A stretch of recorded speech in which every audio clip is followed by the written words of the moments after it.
Hi, today we're going to look at voting. Voting being a very integral part of a democracy. It's the way that the government finds out what the people want by who they vote in. There are four main parts of voting we're going to look at. First, understanding eligibility rules. Second, registering to vote. Third, educating yourself about the topics. And fourth, actually casting your vote. Let's take a look at each one of these one at a time. First, understanding eligibility rules. You have to be a citizen of the United States. You can't be a foreigner or non-citizen. You have to be at least 18 years old to vote in most states. Somehow, you have to prove when you show up that you are the person that you say you are, so you have to have your ID. Also, you got to vote in the right spot. Now, they have to prevent people from, say, going to this polling place and voting and then going to another polling place and voting. So they have to figure out, they have to make sure that you live where you say you live and that you're voting in the right place.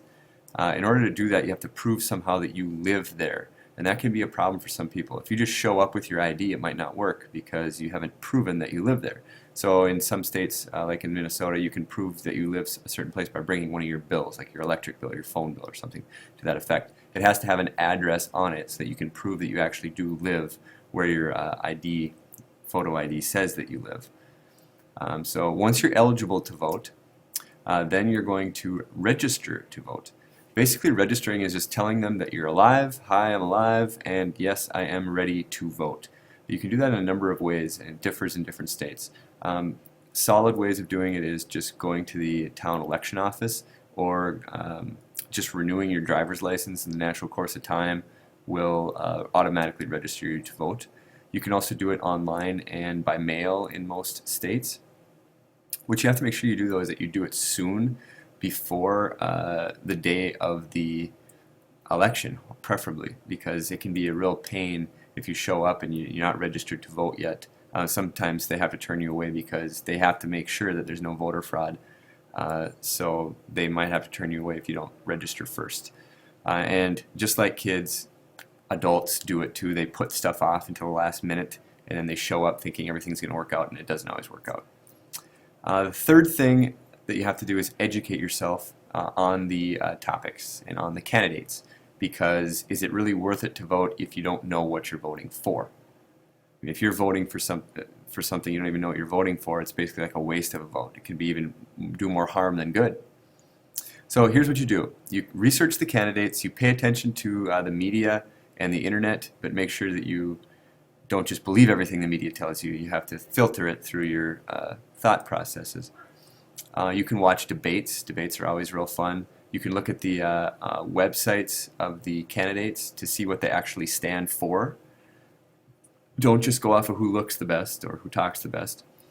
You can also pay attention in government class. I highly recommend that one. That's a good one. You want to try to make yourself an informed voter, not one of those people that just shows up and just votes and doesn't know what they're doing or who they're voting for. Debates can be a really great one to look at.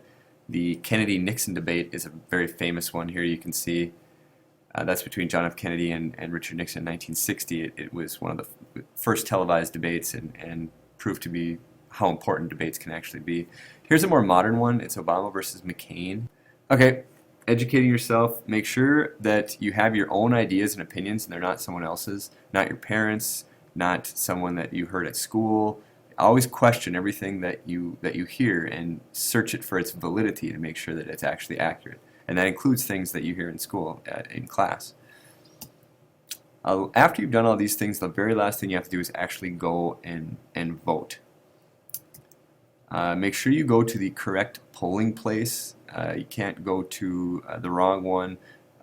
Sometimes it can be confusing, especially if you just moved. If you just moved, you might be in a different polling place, and you might have to end up driving around town to find the right one.